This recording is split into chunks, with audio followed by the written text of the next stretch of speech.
Bonjour. Hi, everyone. Thank you for being with us. I know that it's hot. I know that you've taken part in thrilling debates. Thank you for being with us. We'll be talking about a significant topic, that of training, that of companies and businesses. Over the past 2 days, we've noticed that the way we relate to work has changed, and companies were hard-pressed to recruit people. In order to talk about the way people relate to companies, we talk about training. So we have extraordinary panelists. We have 5 men, 1 woman. Florence LUSTMAN, you are the president of the French Insurance Federation. Hats off to you because you've just been re-elected. Then we have Stéphane CARCILLO, who is an economist. He's the head of the employment division of OECD, an associate professor at Sciences Politiques. Marc FERRACCI, member of parliament, also an economist specializing in training. He spent some time in the ministerial staff departments with Muriel Pénicaud, who was the Minister of Work. He worked with Prime Minister Castex. Christian Schmidt de la BRELIE, the CEO of Clésia. Benoit TESTE, the Unitary Trade Union Federation. Cyril ZIMMERMANN, you created a platform, you founded a platform in this region to kickstart our debates and discussions. Let's have an overview of the situation. Stéphane CARCILLO, you will set the background information. I'm not going to flood you with figures. This is the end of the day. It's late, but there will be great transformations in the years to come. And this is the topic of the Rencontres. There are some pressing needs in terms of training because of COVID. With COVID, the way we work has changed.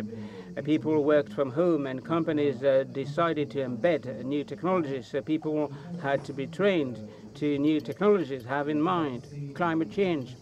And with climate change, companies will have to adopt green strategies, and they will have to change the way they work. In 2050, most employees will be over 50. So all these people will have to be trained so that they can continue to work. So it will be a top priority for companies. So in order to take up the challenge, it won't be easy, because in France we have 30% of employees who follow a training program. You have all kinds of training programs. You have training programs with certificates. In the US, it is 50%. In Norway, it is 60%. So I can tell you that we are a little bit far from the countries which train people quite a lot. In France, we have yet to get this training culture. And of course, we need to shore up training culture. And those who we need training are those who get the least training. So people who graduate have less, have more training than the others. And the same goes for senior citizens. With the educational system, people leave school, but they don't have a degree, they don't have a diploma. So when you fail at school, it's very difficult, to get some training again. But I can tell you that companies have a role to play. And companies do provide some training out of a budget of 35 billion. I can't remember exactly the training budget. And companies account for 30 or 40% of the training budget, but there are some stumbling blocks in the companies, in the businesses, especially in small and medium-sized companies. There's a lack of time, a lack of resources in the small companies. There's a lack of capacities, to assess the benefits of training. What will training bring on productivity? It's not easy, to assess the quality of training, and managers are not really eager to train their employees. And there's another fear. You train people, but they will leave a company, and other companies will benefit from that. So on the side of companies, on the side of trade unions and governments, lots of things have to be done. Of course, public action is key in terms of training first, because we have positive externalities. When I'm better trained, it means that I'm more productive, I will be familiar with new technologies, and all people working with me will benefit from that. A person who is better trained will increase his or her own productivity and the productivity of other people. This is what we call positive externalities. So there's a lack of investment in training, and the government has a role to play in terms of training.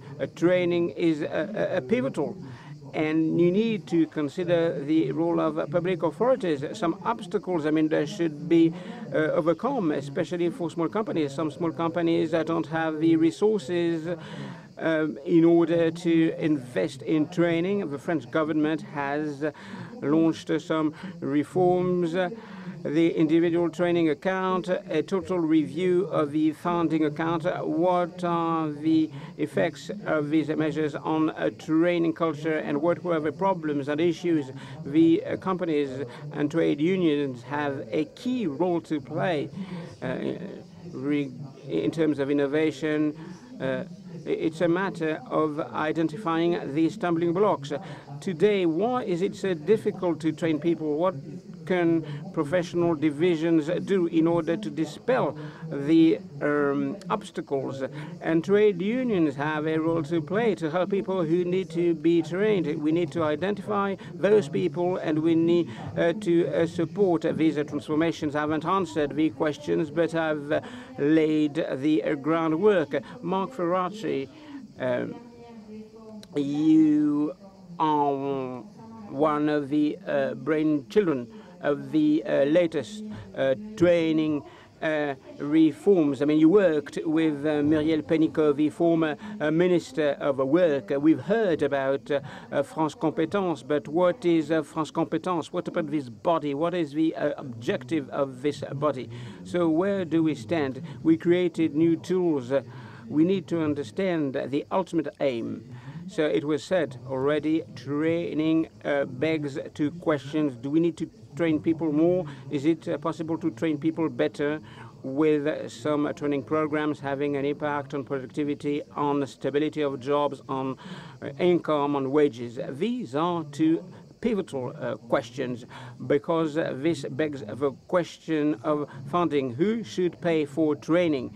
So how do we make sure that companies invest more in training, and especially training for those who are low-skilled people? So faced with this question, there's an answer very simple. Those who pay for training will have to make the most of training. So when you have an employee who is trained in a company on a specific software, on a specific corporate software, a software that will be useful to this company, it means that the person won't go to another company in order to bargain with his asset. In this case, training will be funded by the company, and in other instances, the state has to step in terms of training. I will provide you with an example. Some assessment has been made. When you are trained as an employee in a company, and when you lose your job, you will be you will be unemployed, but for a shorter period, in fact. I'm just highlighting what Stéphane said, positive externalities. Employers local authorities, employees can produce a yield. With this reform, we want to create a framework in order to invest in training. You have a shared yield by the stakeholders, and all these stakeholders, should be able to fund. You have a personal training account. What it's all about, maybe you have the app. It's a tool. And with this tool, your employer will invest money on your account, and Pôle emploi, an employment agency, will put some money. So it's a co-funding mechanism. So I will insist on that. So if you consider the rationale for this reform, it should be possible to co-invest. So tools are necessary, and all these stakeholders and companies, businesses, should be given some incentives in order to launch training programs and schemes. Allow me to underscore two avenues. Companies should feel safe about their investments. You train an employee, you will pay for a training program, 10,000 euros, a training on English, a training on cross-cutting skills or competencies. If after 6 months the employee leaves the company for another company, you will have lost out in terms of investments, and the state has a role to play. The state should be a regulator, and the social partners came up with a proposal, what we call a training process. So you will have to redeem part of the training if you leave the company that has trained you. So I think that this could be an incentive. There's a second avenue. If we have to co-design training in a company, there should be a dialogue between management and employees, not only informal dialogue. I think that there should be some negotiations, bargaining. Today we don't negotiate on training in companies. So we don't negotiate the skills development plan, but in the future we'll have to use that avenue in order to boost the different stakeholders. So there's a corporate representative, Christian Schmidt de la BRELIE. You are the CEO of Clesia. So what about these reforms? Have they changed the situation? What is your take on that? I'm the member of the supervisory board, and we've noticed that apprenticeship is key. This recent reform was an asset for a company.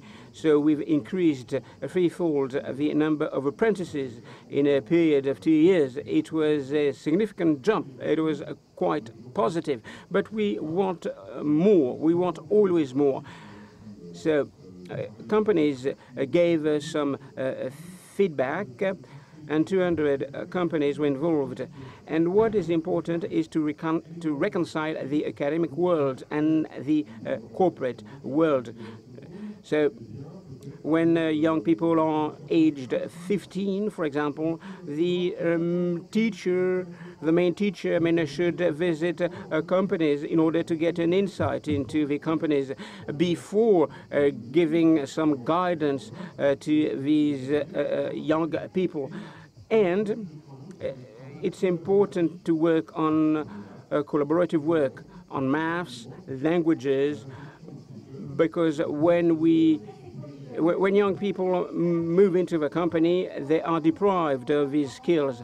Okay, this is for young people, but for people who are aged 45 and they want to climb up the career ladder in the company, they want to move to another industry. Can you tell me if this reform has changed things?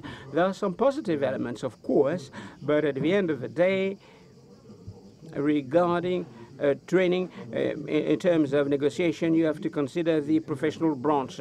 So you have the wages, the compulsory bargaining process, health, and training.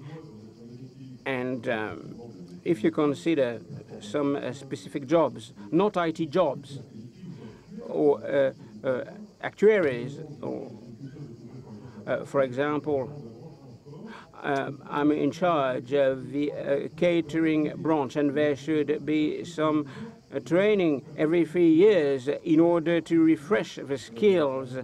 And what is important is to anticipate, because we know that lots of people have resigned. And of course, it's important to train senior citizens. Young people were trained, but old workers were not trained properly, and they feel powerless. For example, there's a shortage of 10,000 of coach drivers in order to take our young people to schools. It will be an issue in September. There's a lack of training for our senior citizens, and Ecclesia has cooperated with L'Oréal, so we have a manifesto for people who are 50 years of age.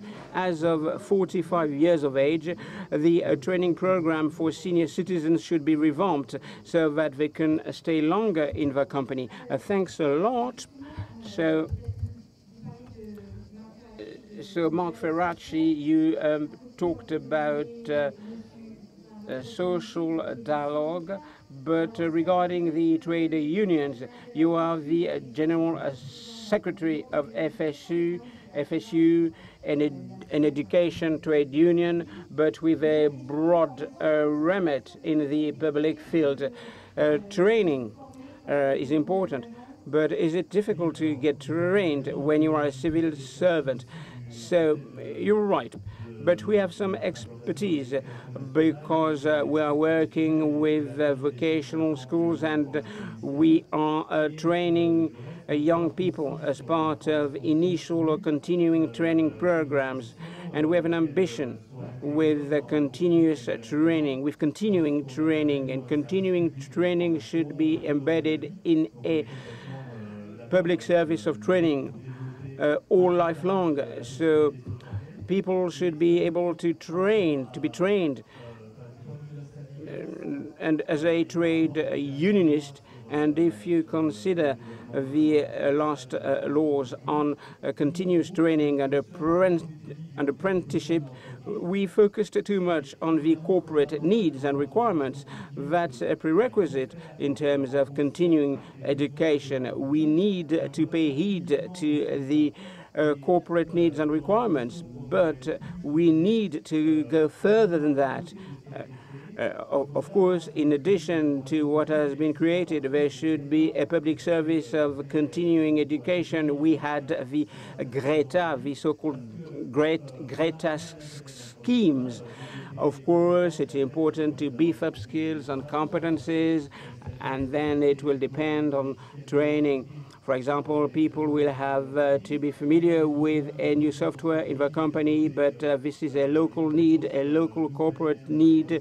New skills should be developed, and there are some needs for that, and these training needs should be incurred by the authorities, but companies cannot establish all the needs and requirements in terms of training. There are some long-term needs that are not properly taken into account. It's a matter of general interest, and I think that continuing training, continuing education is tailored to the short-term immediate needs in the company. And for us, it would be necessary to establish more ambitious training programs in order to get skills and competencies that could be transferred to other companies. You have new rights, what we call the professional social security. As part of this new structure, the right to training is pivotal. Of course, we need to go further than training, bespoke training in companies.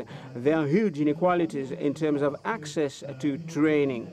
So a company will train people will train the skilled people in order to get more added value. But you have blue collars and workers, and they can't get access to training. They don't get access to training, and we have to develop continuing education. Marc FERRACCI would like to take the floor. Go ahead. So I agree with a lot of that was said. Just to say that on this issue of training adapted, suited to the needs of the enterprise, the tools we mentioned enable to be trained on all, let's say, academic training, general training. The idea is to find means beyond the cost of training so that people have an income during the training program. But the field, it's open. You're right. I was talking about the law, selecting your professional future, which is another law, France Compétences and other laws. But we see in terms of visibility between all the legislations, there's still progress. Florence LUSTMAN, you're the president of the French Federation of Insurance Companies. We're talking earlier about the need to be properly positioned at the level of a branch of a professional sector. That's what you try to do in your sector. Yes, absolutely. Not only in our own insurance domain, but also in the scope of the work we carried out to try to shed light on the societal debates within the scope of the presidential campaign. So we paid attention to those topics that are of a concern to the French people, health, dependency, and also what we call the qualified employment. So qualified employment, why? Because insurers and bankers, but also all the digital trades, engineering, we're all members of the MEDEF, the employer syndicate. So we worked on this notion of qualified employment. And what we wanted is to set an alarm for the public authorities. The two challenges we have to face every day, but are the challenges of tomorrow. Also, the first challenge is the inadequacy, growing inadequacy between the talents produced by the educational system, the university system, the academic system, and our needs in corporations as they exist today. The needs today, including in insurance, it's more digitalization, more science. We model all the risks that we cover. We're on the ecological transition, we work on the coverage of enterprises, but what we observe is that we find more and more difficult to have access to profiles that come from the initial training and that have a scientific education, mathematical education. I'm not talking about people who are necessarily engineers, even if there are a lot of engineers, but the fact that a lot of youth, and especially women, have abandoned, after the Blanquer reform, they abandoned mathematics in the high school level. It's a disaster because there are people who will find it more and more difficult to integrate properly in enterprises. And the second challenge is that of making competencies evolve, competencies of our collaborators throughout their career, their professional life. We have trades that are evolving. We talk about disruptions, but with us in our company, it's significant evolutions with the advent of the digital. We have more time to dedicate to the collaborators with relationship type exchanges.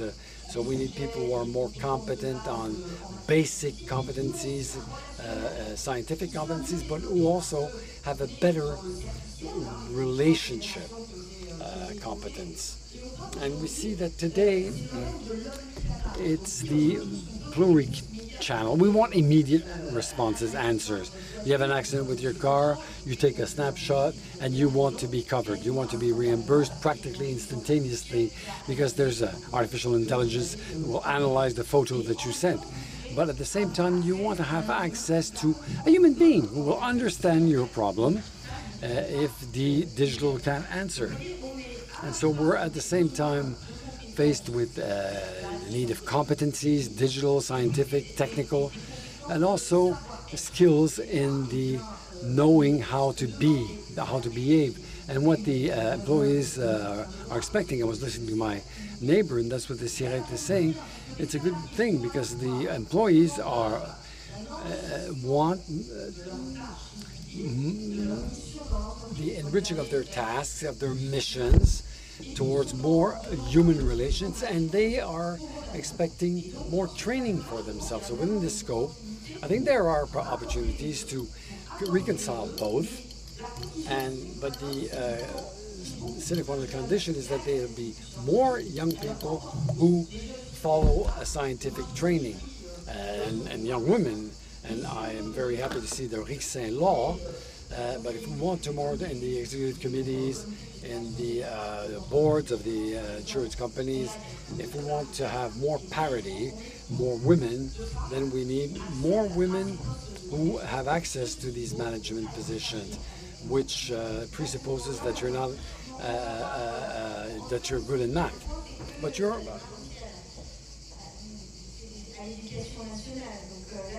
It starts with the initial training, you know, high school. But that would be the object of another debate. But we're under the impression that enterprises are trying to compensate. I turn to you, Cyril ZIMMERMANN. Is that what you see? Maybe I could say what you do exactly. What is the platform? So I am an entrepreneur, so I'm not an intellectual. I work with my intuition.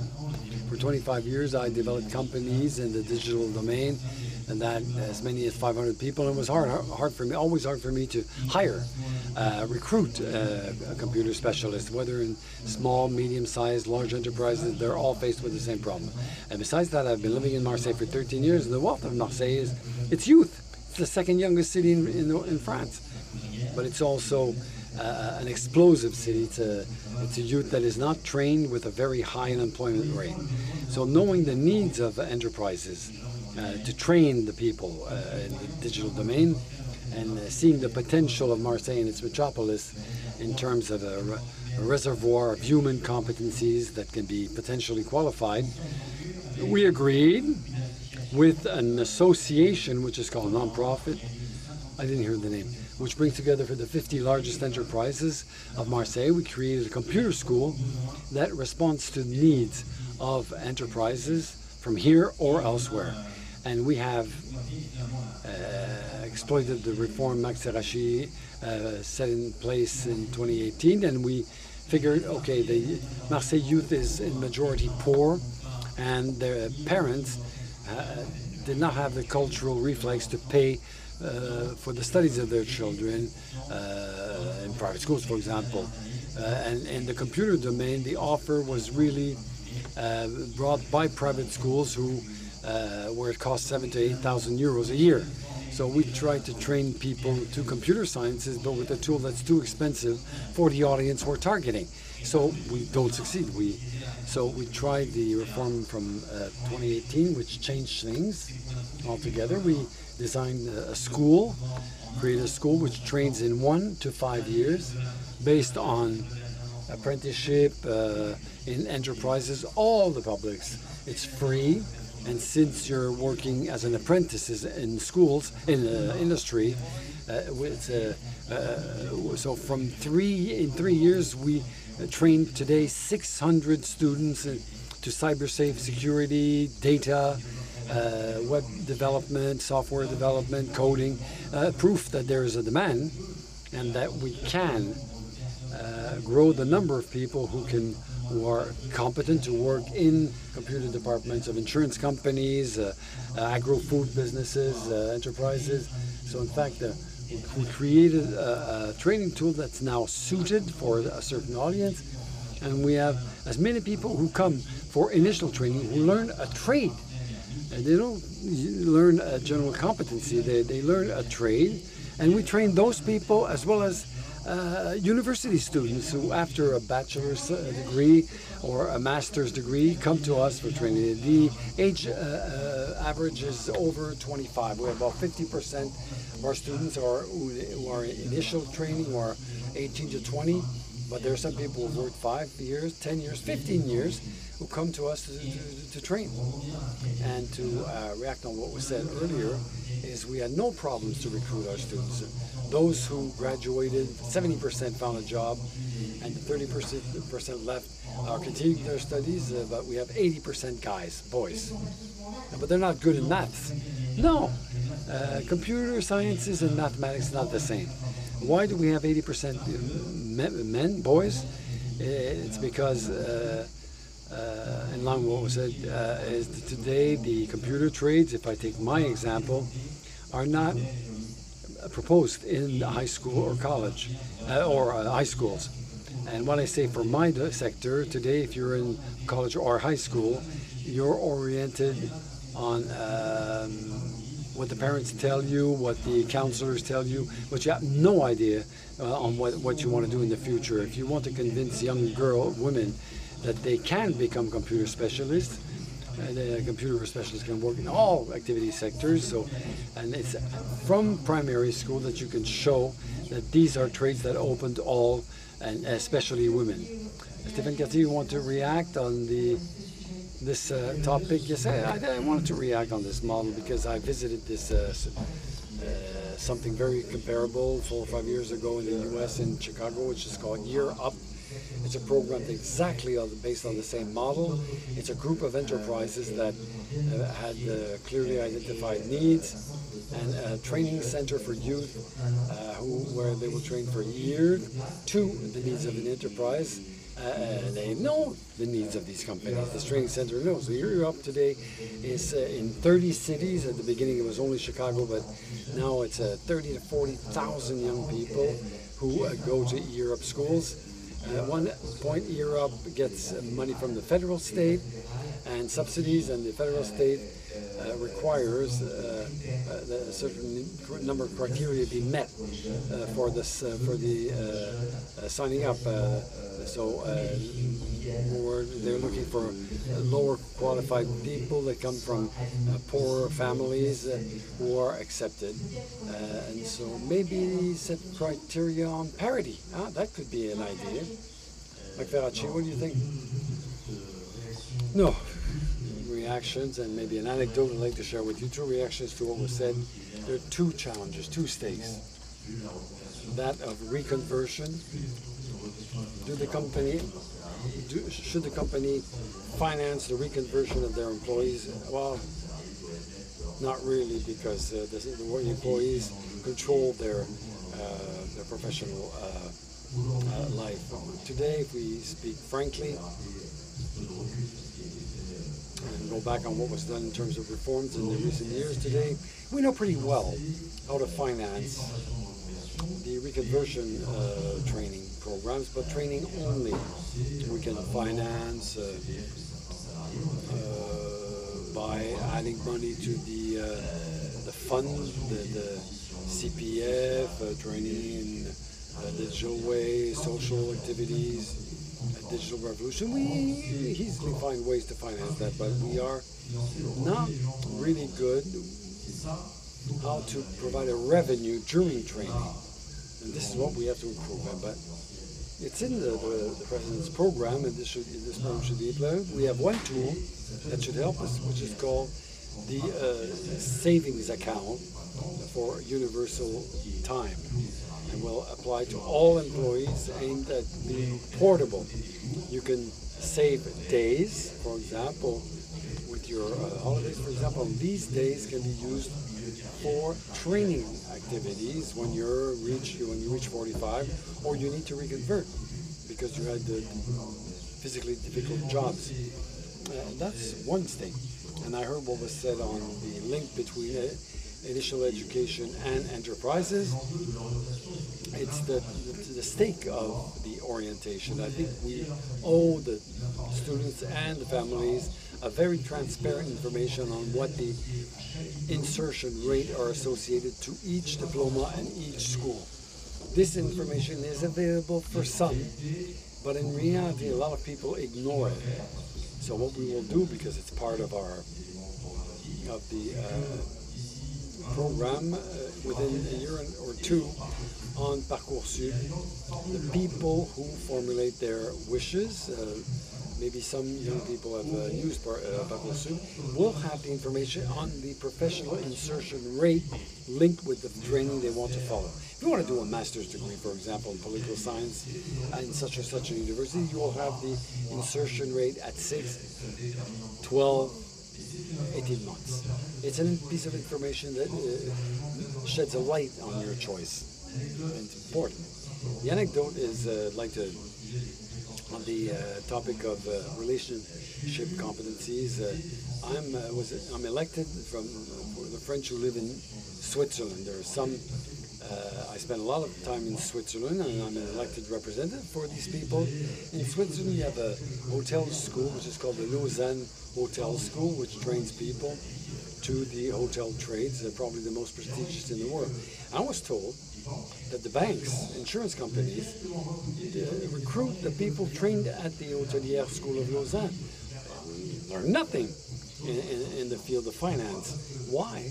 Well, because it's a training that is conceived as bringing to the students relationship competencies associated to hotel restaurant businesses, which are very useful in the activities of banks or insurance companies. Just to say that the relationship competencies, yes, I confirm, very important. Christian Sheep, do you think it's a good system, this idea of a personal training account, a time account that the employees can use so that they have an income during their training? This could facilitate access to training. I think that you also need to promote the enterprise that does more than the average.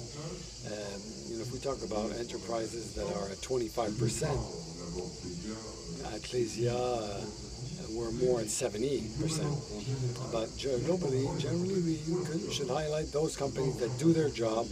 I'm talking like a mission-driven enterprise.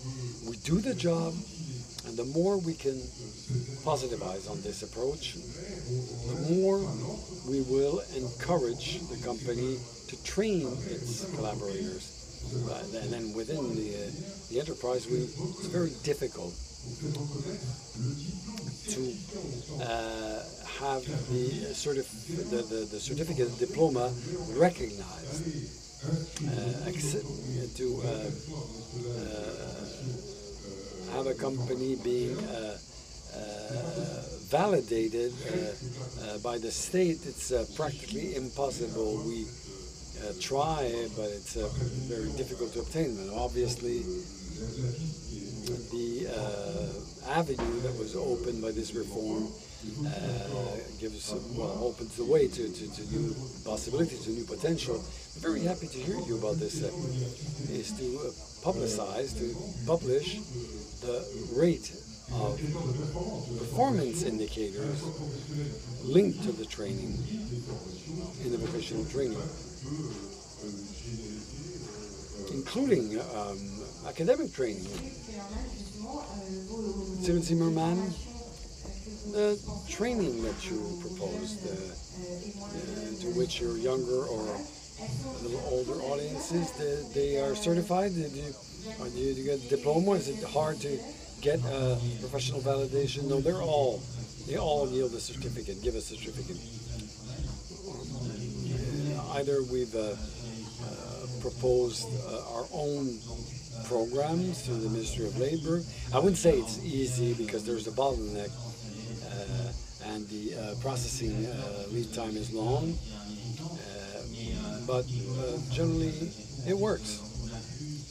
We managed to, starting from scratch, we existed for 3 years. We used programs that already existed and then proposed our own programs when we thought it was there was an important need.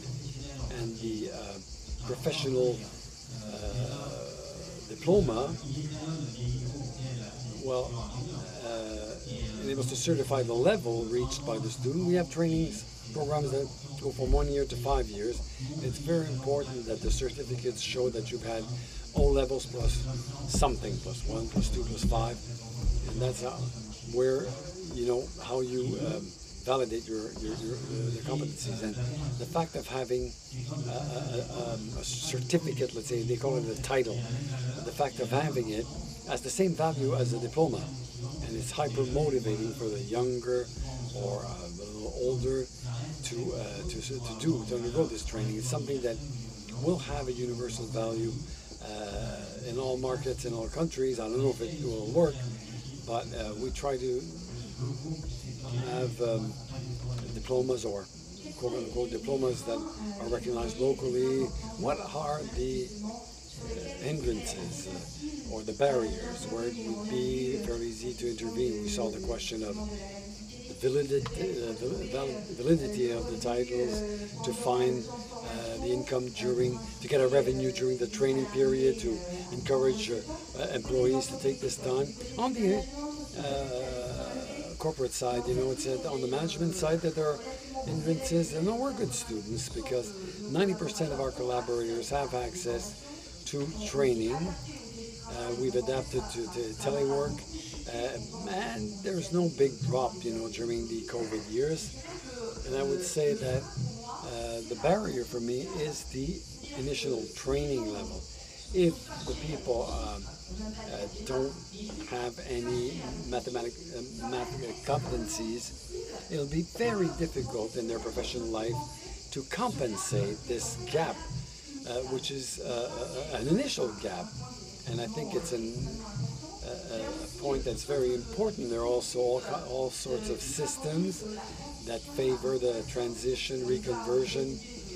We study them closely with the FDF and the SCHMIDT, and a lot are reserved for people who don't have a high school diploma. So we're not talking about transitional possibilities. All the systems that we don't see why it will be closed for people who have diplomas, that minimum revenue. And lastly, that there are discussions on apprenticeship, and I would like to defend this system. Apprenticeship, I've seen years when we saw the Germans and we're wondering why did they succeed, and now we know it's apprenticeship. It started now in France, and it works, and it works very well because the higher education system does it. And so we know what the costs are, but let's keep this mode to attract the young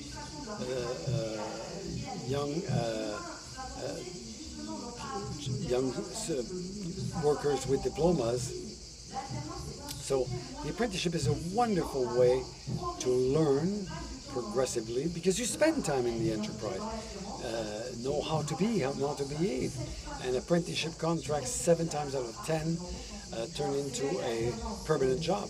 So it's true that apprenticeship, 750,000 young people, we haven't seen this for 10 or 20 years, but there are some debates on the cost of this apprenticeship, and the fact that apprenticeship is reserved to young people who are more often qualified, but there's it trickles. Well, apprenticeship are doing well, they're making progress at all levels of qualification, but always bear in mind that apprenticeship has more impact on the professional career of the youth when it's done before the O levels than in university. When you have high school diploma plus 1 or 2 years of university, of course it gives you an added value, so let's not question that, but your diploma, previous diploma, protects you against unemployment. That is the high school diploma. So in reality, the impact in terms of added value, when you assess this with a rigorous way, apprenticeship is very much stronger on low level of qualifications. And since we're in a world where there's no magic money, especially a world where France compétence is in a deficit, we should wonder if we should not differentiate according to the level of diploma. So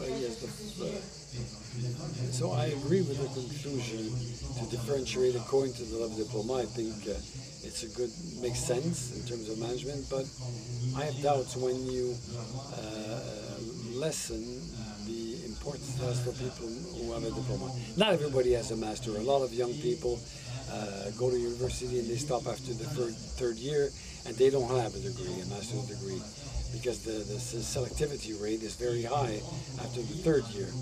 And I think that a level of high school diploma +3 without apprenticeship, there's no guarantee for employment. I don't fully agree to say that, in fact, the diploma is a guarantee that enables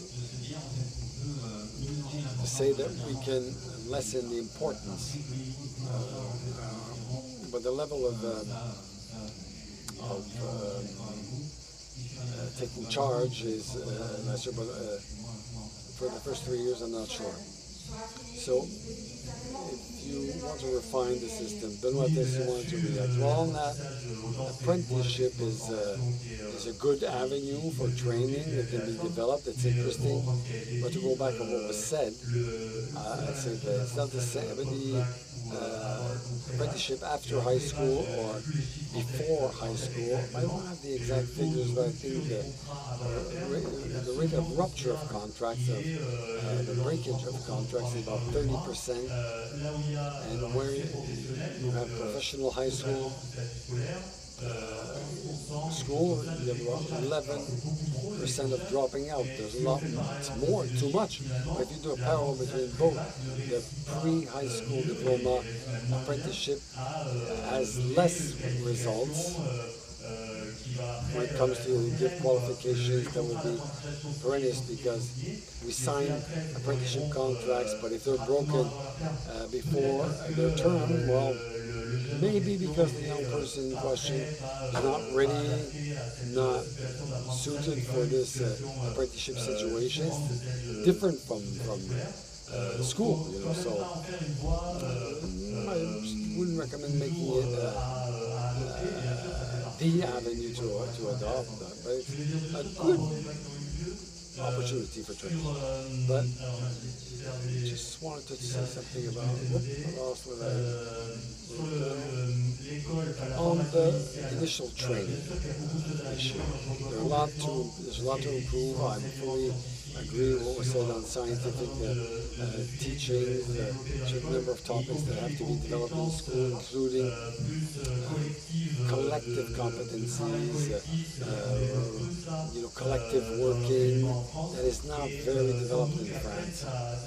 And obviously it's seen afterwards in the qualification of youth. I think it's important. Also, we should give some thought as to the new forms of training. Computer sciences is part of that. Today we don't have access to computer sciences, and it's either very good students because they're good in math that will orient in computer sciences, or in professional high schools you have computer maintenance, but that has nothing to do with it. But there's no training on trades. And after, last thing, we're talking about the main teachers. If in the educational system we had additional means with qualified personnel trained to that effect to present in a very legible way the training avenues and the corporate world, enterprise world, this could help the system. We notably have orientation counselors, very little, very few. And this is why the job is up to the main teacher. And so we have to revisit things. I'm in line with the need to have a more legible system. But there's not only the indicator rate or the insertion rate or the sector that we choose. We have to know if this will please us. So there's a psychological approach that's needed. Individual work with each young person. And we have to have a legible training, and I think the present system does not contribute. Parcoursup is complicated with choices of specialties, with precondition, the possibility to continue studies, not very legible, not very intelligible. Access to training also, there's some private organizations, public organizations.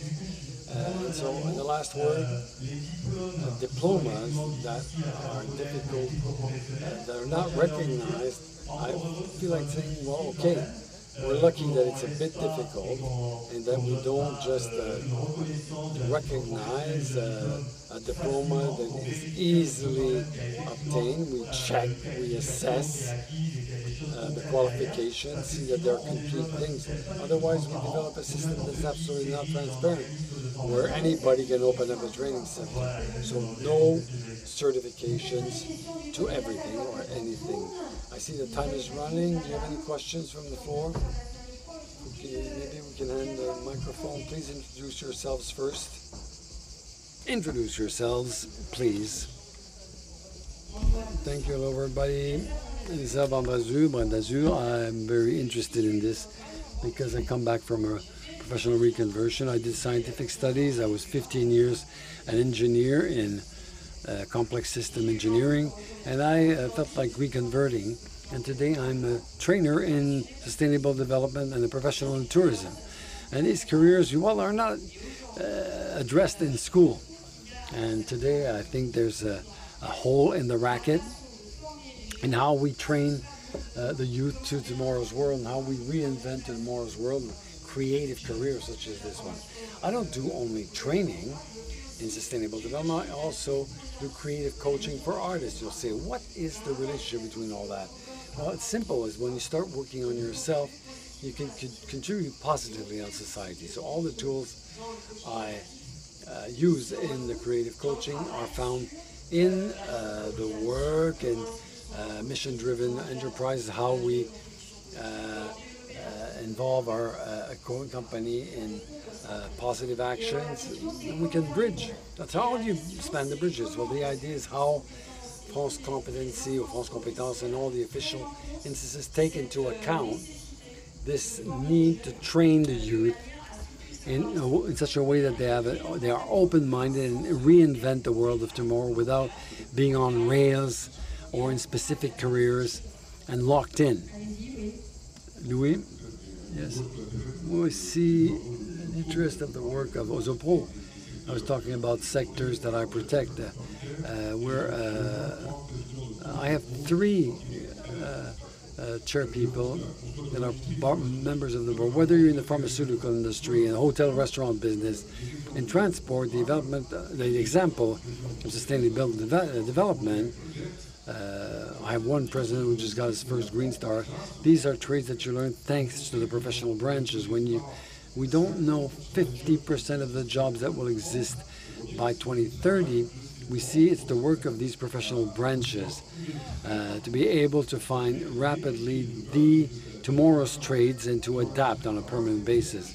In the pharmaceutical industry, when you had the revolution of medical visitors that practically disappeared from overnight, and the new standards that were put in place, that were enforced in transport, travelers transport, they involve reconversions of drivers, for example, that didn't exist. So we see the power of the field. Maybe one more question, sir. Samir Ayoub, I'm the director of Higher Education Institute, so thank you very much for all your testimonials and your relevant remarks on the need to have a lot of maths in the higher education level. We were very deceived that this education was an option in the high schools. The question is back on the table, and I really hope that we'll be able to place back maths in as a compulsory program in the high school, and for girls also. And I think this accentuates the inequalities in the higher education level. My question would be on apprenticeship. I defend, of course, apprenticeships in the higher education level, what it brings. But today I think we shouldn't kid ourselves, because the deficit, and this was said, the deficit of France Compétence takes us in 2023 to to close the tap at the higher education level. But today, enterprises, are they ready, or professional branches, to take charge of the rest? That is to take the relay, take apprenticeships without benefiting from the a bonus from the state. Are the companies ready to make that effort? I will not respond for the companies and professional branches, but I have a conviction. Well, thank you for your question. It's really relevant. And it goes back to what I said earlier on the necessity to find co-financing. The state cannot always reinvest in France Compétences, 6 billion now, but not in one shot. But my conviction is simple. I think we have to have a dialogue with the social partners at the branch level. I think the conventional obligations for each branch who have a role to play, they can have the vocation of completing the financing. Florence LUSTMAN. So I'd like to conclude. I think it's sound, because what Stéphane mentioned, externalities. When you train apprenticeship, it benefits to all the enterprises of the branch who resolve their problems of recruiting tensions or stress. So it's logical and sound that we do this. So what do you think? I would say insofar as financing, there's no communicating ways before the high school diploma and after the high school.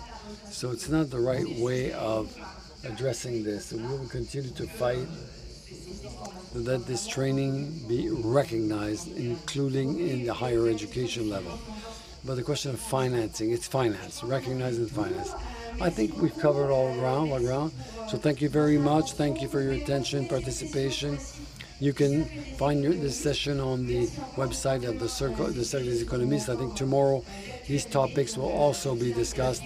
So please check it out on the program. Have a nice evening.